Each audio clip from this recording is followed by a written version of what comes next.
রাজধানীর উত্তরে অবস্থিত রাজুক এস্টেট ও ভূমি 2 জোনাল অফিস স্থানান্তরের সিদ্ধান্ত বাতিলের দাবিতে মানববন্ধন করেছেন এলাকাবাসী। সকালে উত্তরা 6 নম্বর সেক্টরের রাজুক অফিসের সামনে উত্তরা, টঙ্গী ও আশপাশের এলাকার কয়েক হাজার মানুষ এই কর্মসূচিতে অংশ নেন।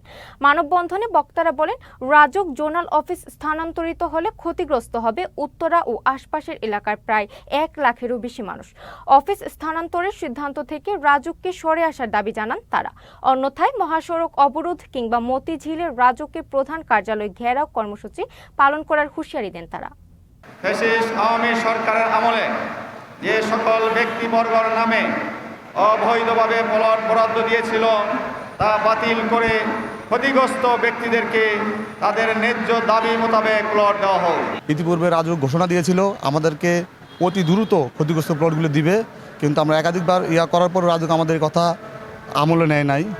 তো ওইটার জন্য আমরা প্রতিবাদ সভা করেছি। আরেকটা হইল RAJUK Uttara zonal office state 2 এখান থেকে পরিবর্তনের দাবি। 2025 সাল থেকে আমরা এইখানে এই আবেদন করছি ক্ষতিগ্রস্ত প্লটের জন্য, এখন পর্যন্ত আমরা প্লট পাই নাই। এই জোনাল অফিস উত্তরাতেই থাকতে হবে, এটা আমাদের প্রাণের দাবি, এটা লক্ষ কোটি মানুষের দাবি। রাজনৈতিক পদবিতে আমরা আজকে এখানে আসি নাই। আমরা মূলত উত্তরার সাধারণ জনগণ হিসেবে ক্ষতিগ্রস্ত প্লট বরাদ্দের যারা ক্ষতিগ্রস্ত এই হিসেবে আমরা আজকে এখানে আসছি।